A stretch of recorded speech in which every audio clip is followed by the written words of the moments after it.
Hi, welcome to the Literature Lounge, which is literally and totally dedicated to authors who write books that make great films and conversation starters. So let's just talk books. Hi, in today's episode, we have with us Sharmishta Mukherjee. She's a multifaceted personality. Before I tell you more about it, she's very known as in her contribution in the field of Kathak. She's a Kathak dancer, choreographer, and a politician. She is the daughter of Pranab Mukherjee, the 13th President of India, and it is an absolute honor today to have you with us. In 2023, Sharmishta penned a book titled Pranab, My Father. A Daughter Remembers, offering a fascinating glimpse into the illustrious life of Sri Pranab Mukherjee. The book reflects on his relationship with various politicians and includes various notes from Pranab's diary and thoughts that he shared with Sharmishta and his absolutely very well-known political journey. The book is a remarkable debut book that celebrates a special father-daughter relationship.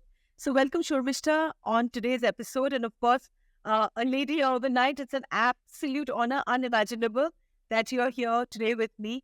So let's just talk a little bit about your book. It offers a very fascinating glimpse into the life of Sri Pranab Mukherjee. Can you share with us what inspired you to write this book? Thank you, Mahua. It's a pleasure talking to you, and you are my junior in school. So, yes, I'm going to behave a bit of like your senior. So, you have to excuse me for that. Well, to be very honest, more than any inspiration, it was more of a responsibility. My father had this habit of writing diaries, and every night, regularly, he would write diaries. It's a habit since his childhood years. So, those diaries were that's sheer focus of curiosity for the senior journalist, for everybody. So he always used to say that these diaries are never going to be published till the time he was there, and he is going to give those to his daughter, and it's up to the daughter, whatever she wants to do with these. So though he never asked me to write a book on him or never specifically left any instructions what to do or with the diaries, it totally left it to me. But somewhere I felt that yes, if my father had bestowed such trust in me and given me those diaries, perhaps he wanted me to do something with those. So that's how the idea of writing a book came, and that's why I wrote this book. So, you know what, you mentioned that you are not a professional writer, right? And, you mentioned that you did face challenges in writing the book, especially because you've not had this experience. So, what are the kind of challenges that you came and how did you overcome the Sharmishta? Well, firstly, it was a very emotional challenge to begin with, because obviously I did not read my father's diaries till the time he was alive. I was strictly forbidden to do that. So after he passed away, when he started reading his diaries, and diaries are very intimate documents, they are very personal accounts. So it was very emotional for me to deal with it. And to see his handwriting, he used to write obviously handwritten diaries. So it was a bit difficult from that perspective. But as I went through it, of course, not only I realized what a valuable gift and what an important part of himself he has left with me. It was also a process of healing for me. It became because I realized that he has left a huge part of himself, a huge part of his inner world with me. So they are always going to remain with me, stay with me. So it also became a healing process. And next, as I say, I had still, I think, I did crashed into this August world of the writers. I don't consider myself to be a writer, to be very honest. Of course, I had the experience of writing some columns and articles. I was a regular columnist on art when I was a Kathak dancer. And then when I joined politics, I used to write on contemporary topics. But, writing columns and writing a book is a completely different experience altogether. So the greatest challenge was, of course, how to write. And trust me, and believe me or not, I actually did a Google search on that, and I read various accounts, various advices by some very famous writers as well. One thing I realized, like in Kathak, like in performing art, you have to do your riyas every day. So similarly, what I realized in writing, everybody said that you have to write every day. no matter what, sitting in front of a blank screen, scratch your head, you think what, but you just have to write. And I realized that it's not that writers suddenly, get some inspiration from somewhere. They must be also, but it is also like restoration. It's not just inspiration. So it is like a dance or music when you have to do your regular practice. Similarly, I think writing also needs regular practice, regular that devotion of that time, energy. And that's how you slowly develop the skill. So that was a great revelation for me. So, Sharmishta, you talk about healing. So, let's just talk a little bit about the healing part of it. What is it that you were healing from with the passing away of your Baba, or coming to terms with the fact that there were many things you did not know about him? Can you elaborate a little bit on the healing process? Firstly, it was passing away of my father. I lost my mother in 2015. And that was 5 years before my father passed away. So losing your parents, and especially both of them, when Ma passed away, still Baba was there. When Baba also went off, and suddenly, no matter how old you are, you become an orphan. I mean, there is nobody senior, there is nobody whom you can lean upon, there is nobody. So there was this big vacuum, which is not, I think, that unique experience. I'm sure everybody go through it. Everybody go through it, and we all have our own way of dealing through it. And when I started reading his diaries, it was very difficult initially for me to read because I would just start crying.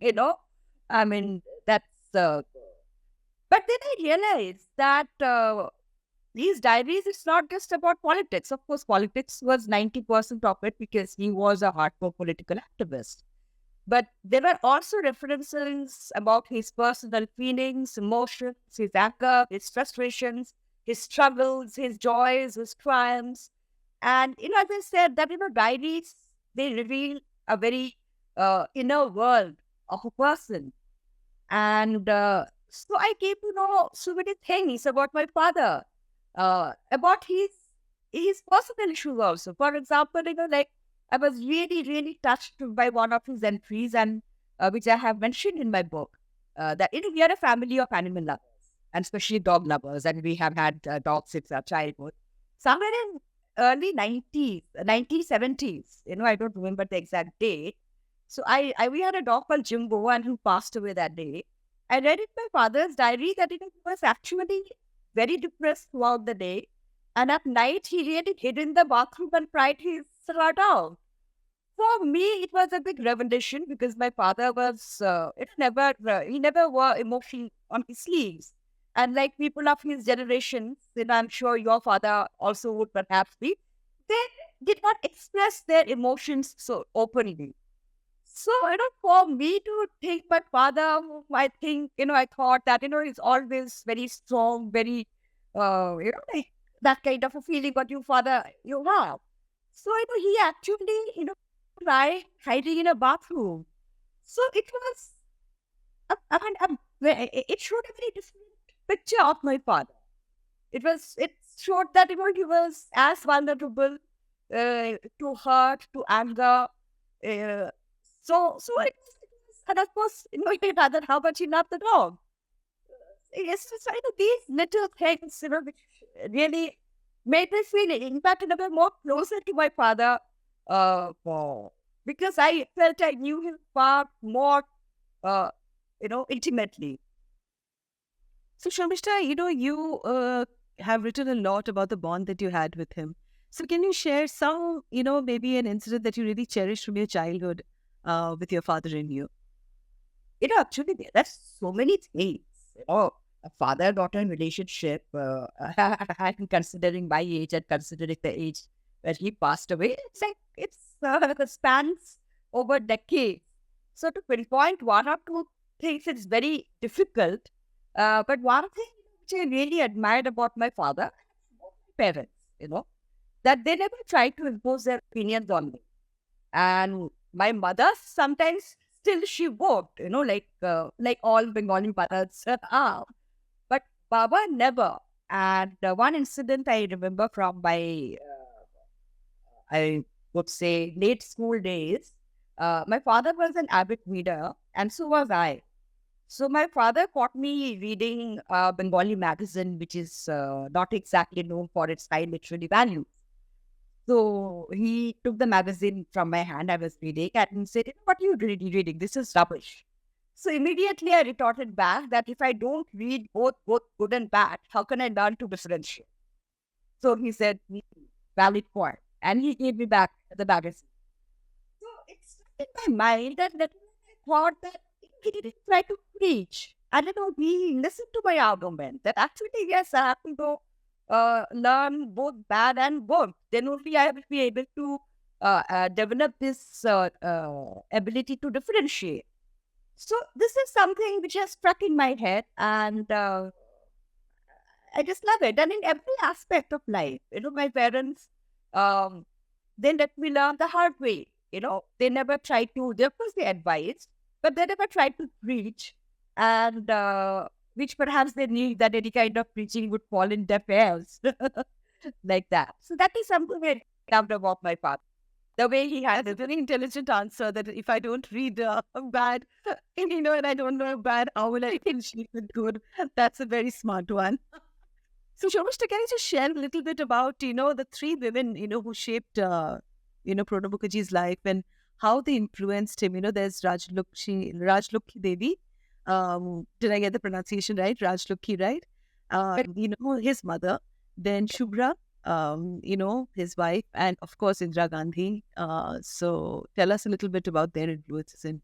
Well, it's very difficult to say it in very few words because these three women, as I wrote in my book, that they actually shaped his life and his destiny. And my grandmother, Rajlakshmi Devi, let's begin with her. And by all account of the elders of the family, my father was his mother's son. Like he was his favorite. He was extremely naughty. Uh, by Thakuma, we used to call her Thakuma. As you know, in Bengali, we call Thakuma or Thamma. So Thakuma used to really thrash him. He was so naughty. But yet somewhere, he was like, he was the pet of the family. And one incredible thing my father was known for was his memory.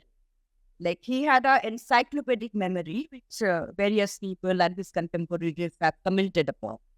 That encyclopedic memory of an elephant, like that.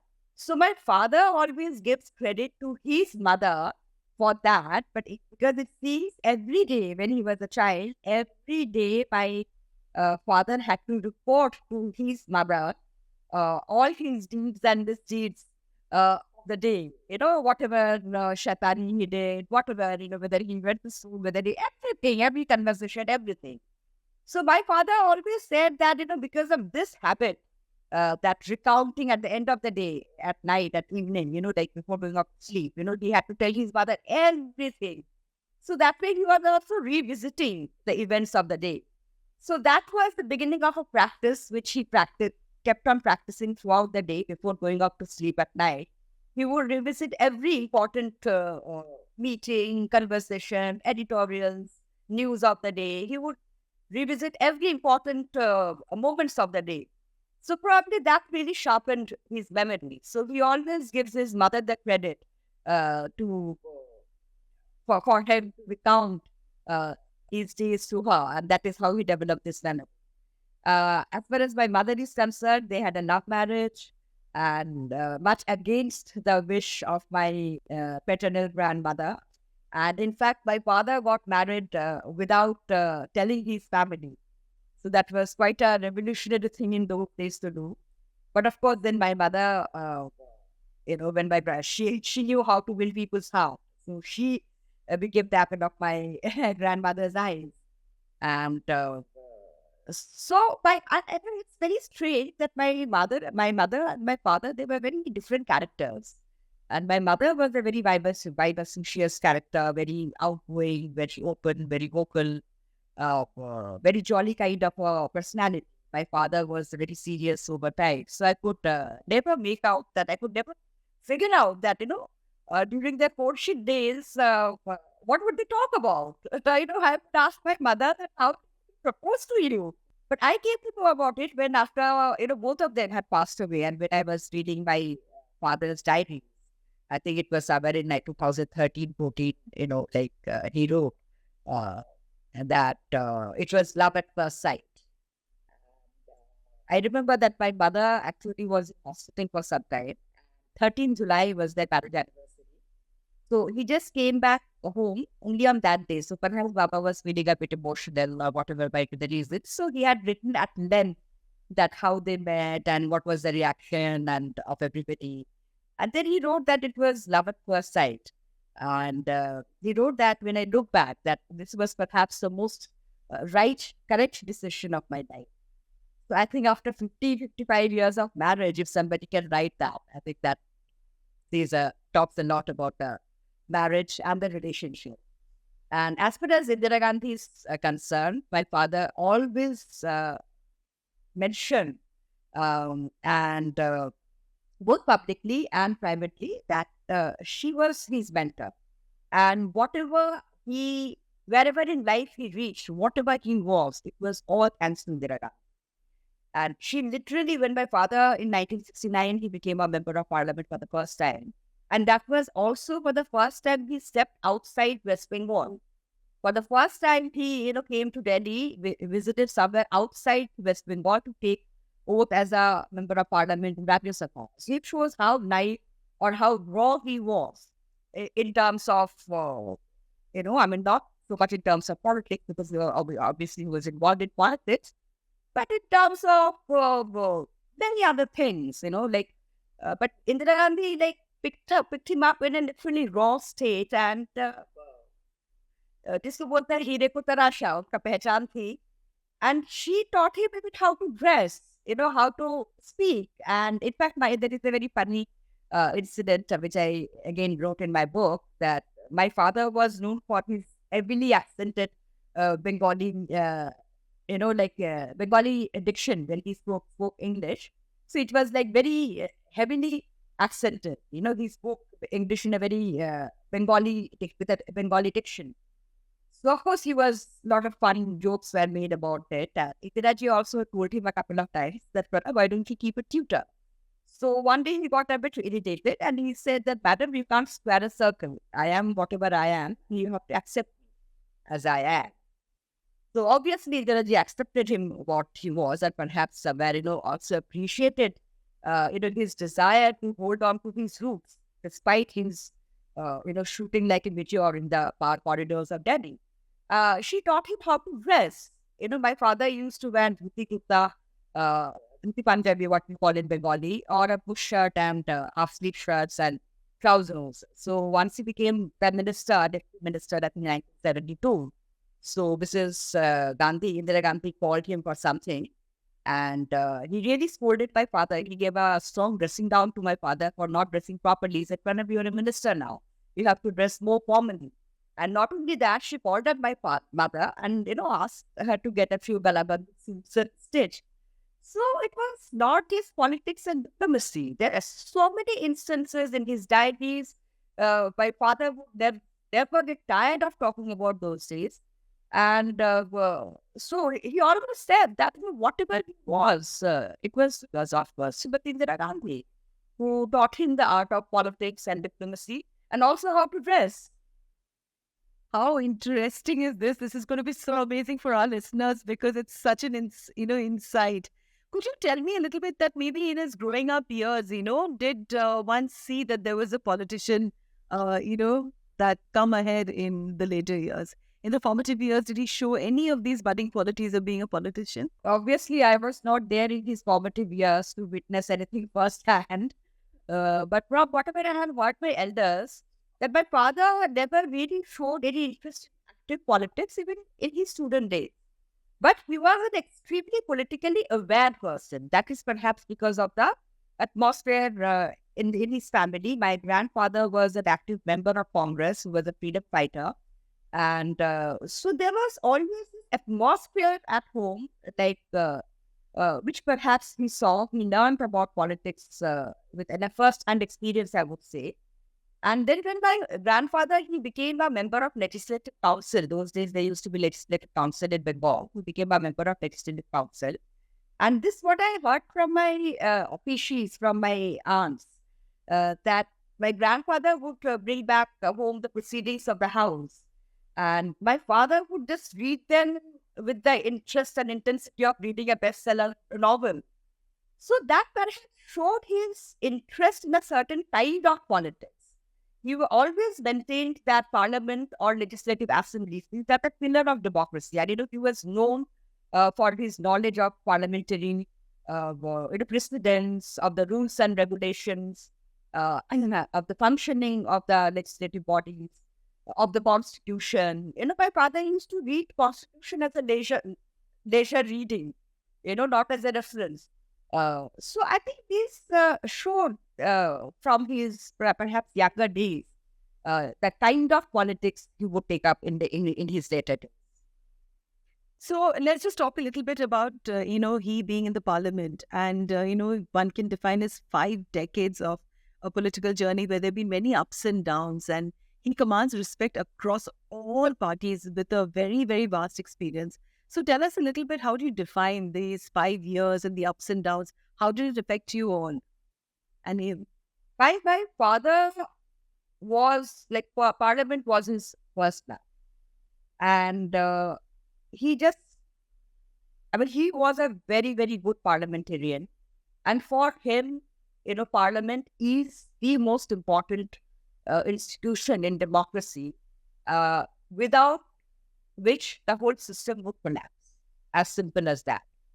And he never, for example, never missed parliament, even for a day when he was in Delhi. We had to travel outside for some work or something like that, and that's a different issue.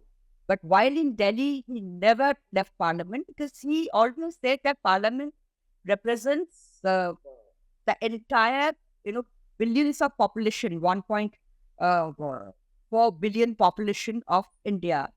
And any decision taken here, any act made here is affecting so many people. So this is the most important, and it represents every corner of India. So this is also the greatest institution for learning, and not just speaking in parliament, but listening to the debates, listening to the viewpoints of others. You may not agree to that, but in democracy, he would always say that opposition always has a legitimate space. And parliament is the most important place to learn that. For him, what he used to tell me very often, and also he has stated many times in public also, that in a very vast and diverse and complex country, the complex society, multilingual, multi-ethnic, multi-religious country like India, politics and administration is nothing but resolution of conflict. And parliament is the best place to learn that, how to develop consensus, how to accommodate the legitimate concerns of the opposition into the act, which is going to impact everybody. And the opposition are representative of the people who did not vote for the government. The government is not just for those people who voted for the government. The government is for the entire India, which also includes people who did not vote for the government. Opposition represents that. So opposition is a very important role to play in parliament. And this divergence of views, these different ideas, this multiplicity of opinion, how to listen to that, how to counter that, how to accept it, how to incorporate it. These are the greatest lessons a parliamentarian can learn, a politician can learn. So for him, parliament was the most important institution in any kind of democratic setup. So what has been the golden era, for Sri Pranab Mukherjee in politics? Let's just hear that from you. Definitely, he, in his own words, and he said it multiple times, both in public and in privately to us, that Indira Gandhi era was the best period for him, because under her guidance, under her mentorship, he was simultaneously learning and honing and also applying his skills of politics, parliamentary, being a parliamentarian and also being an administrator. So there was a very unique bond between them, a bond of mutual trust and respect. And he stood by Indira Ji even at her toughest of times. post-emergency when the Congress was decimated and Indira Gandhi was marginalized within her own party, the then Congress. And as a result, subsequently, the party was split and Congress I was formed. So my father stood by her and fought like a soldier, under her leadership. And so he had this great faith in Indiraji's leadership, respect for her political acumen. And Indiraji also, I think, trusted his young lieutenant quite a bit. There's also a chapter in your book where you call him a man, of all seasons. So can you just elaborate a little bit on that, Shobhishta? This is actually a borrowed phrase which I have taken because various people during his phase, the phase of UPA 1 and 2 government from 2004 to 2012 till the time he assumed the office of the president of the India.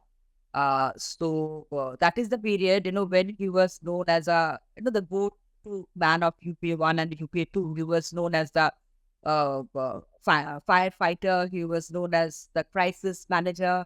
So any kind of problem, whether it's getting a government act passed in the House of the Parliament, or whether it's coordinating floor management, talking to the opposition to get a government act passed, talking to his own coalition partners to solve certain problems, certain issues. So he was known as the crisis management manager of UPA 1 and UPA 2. And that was also one of the man for all season, man of every season was a kind of phrase used by different people. So I have just used it to talk about the time period of UPA 1 and UPA 2. There was also a very good bond and a chemistry that he shared, with Narendra Modi ji. And it's known that, Modi ji used to touch Pranab Mukherjee, his feet, every time he met him. So can you just tell us a little bit more as to how being from the opposition party and yet he still had this sort of respect that he earned from everyone? Well, this is obviously there was definitely a very strong personal chemistry between Shri Modi and my father. And I heard this from Mr. Modi himself that like since many years when Mr. Modi was nobody, but he used to come to Delhi for organizational work and he used to stay in the South Avenue, North Avenue area. And during morning walk, my father also used to live in that same area. And during morning walk, they would sometimes come across each other. And Mr. Modi would always touch his feet just as an ordinary citizen. And Baba didn't even know his name at that time, but he would always talk nicely to him. So he always had this feeling of respect, and which was very evident. I mean, he himself said it so many times. And so that was, I think, a very, at a personal level, they had a very good relationship. And also my father, he was a copybook president. And he believed that the job of administration, the job, the duty, the responsibility to govern is that it lies with the executive, which is headed by the Prime Minister and the cabinet. So when Mr. Modi came to meet him, and this again I heard it from Mr. Modi only. So when he came to meet him after the 2014 elections, and he touched Baba's feet and sought his guidance. So it says Baba told him that we belong to two different ideologies, but the people has given you the mandate to govern. Governance is your responsibility and your cabinet's responsibility. I'm not going to interfere in that.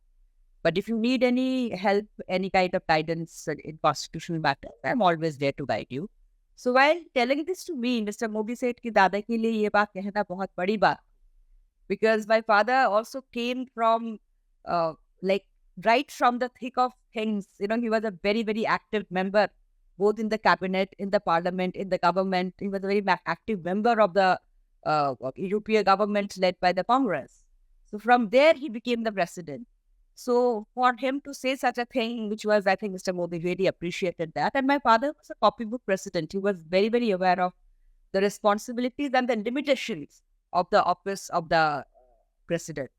So he adhered to his role, his constitutional role. And I think that is the reason, there was such a smooth transition, I would say. And the president and the prime minister worked as a team. So, you know what? I have to ask you a very interesting question, which I think all my listeners will be very, very eager to know. What was it like to live inside Rashtrapati Bhavan? And you say that, you know what, the size of your bathroom could accommodate half of your apartment in GK. So tell us a little bit about it. Was it like Bulbulaya, in Lucknow, or was it like this huge palace that you did not know which would be the entrance and which would be the exit? Tell us a little about Rashtrapati Bhavan and living inside there. It is a palace. This is a huge palace, obviously befitting the stature of the head of state of the Republic of India. But for ordinary mortals like me, it was definitely, a very intimidating experience because it's like huge.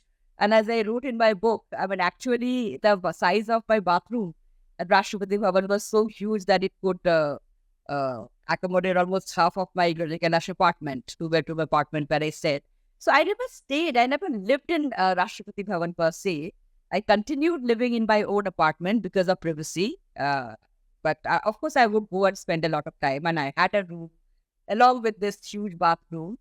So it is nice. It's very grand, but there is no privacy at Rashtrapati Bhavan. The moment you step out of your own room, it's a public. It's almost like a public space.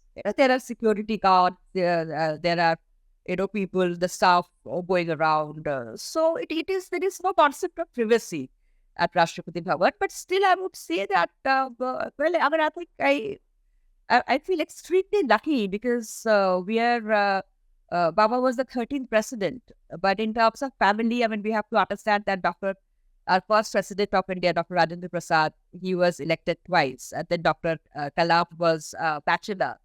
So in terms of being the family, we are perhaps the 11th family till then, and who had the opportunity to live at Rashtrapati Bhavan. And I had the opportunity to be the president's daughter. It's a great, great, great, I would say, blessing. And it's a great privilege. And I was honored to have had that and experienced that. So tell us a little bit about the environment at home when he received the Bharat Ratna in 2019. How did you all celebrate the entire, this huge event? Fabulous, like really great. That time I was in politics. I was in active politics. So a lot of people, came from my constituency with Holki. And we really, of course, had to order lots of sweets. And so it was a very, very festive atmosphere. It was, a real high point, not only in one of the real high points, not only in my father's life, but in our life as well. What was it like, Shobhishta, to be Sri Pranab Mukherjee's daughter? And what was that influence that has stayed on, you think, even today in you? Well, I must say that I wasn't kind of afforded any special privilege for being Pranab Mukherjee's daughter, except for the 5 years when I was the president's daughter. That time, yes, of course, there was, life was a bit different. But otherwise, thanks to my parents and especially my mother, I give her full credit for that because my father was too busy in his public life.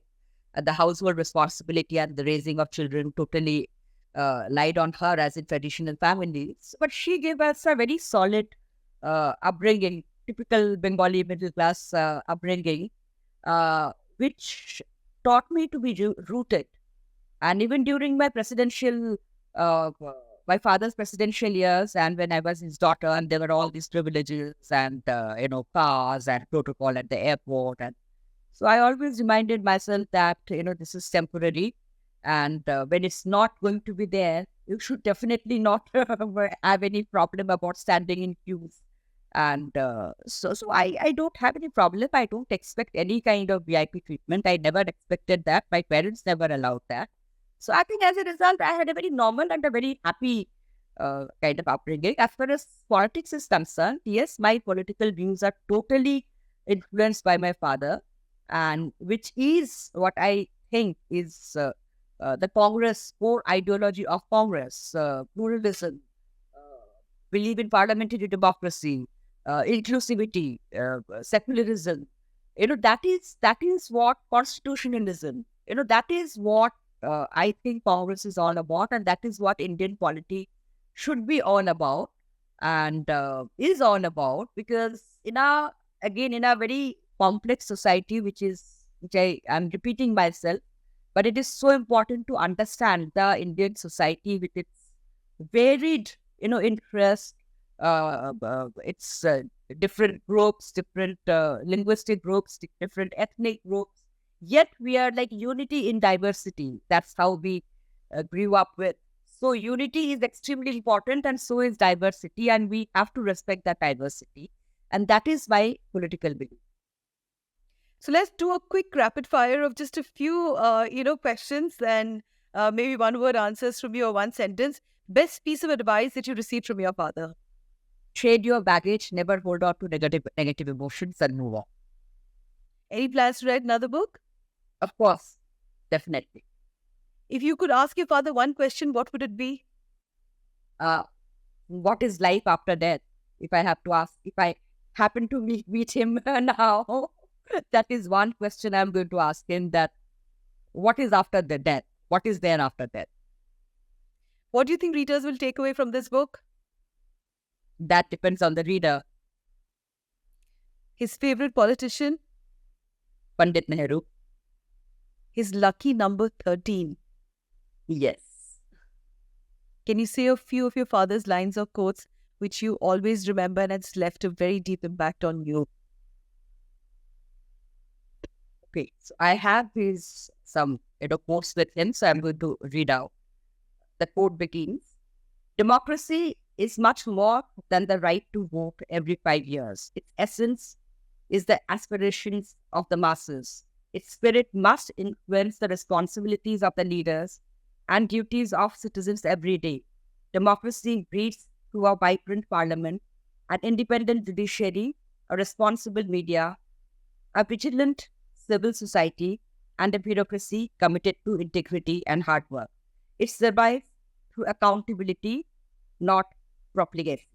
So I think as we are in middle of the election, I think this is something every citizen should remember. Thank you so much, Sharmishta, for being on today's podcast. It was an absolute honor to have you and host you today. And thank you once again. Thank you for tuning into the Literature Lounge, which is an all-year-round dual literature festival dedicated to writers across the globe. You can get in touch with us via LinkedIn or DM us at our Instagram page, The Mohua Show. Or you can also email us at hello@themohuashow.com to discuss your books and also meet authors you haven't yet met at the Literature Lounge.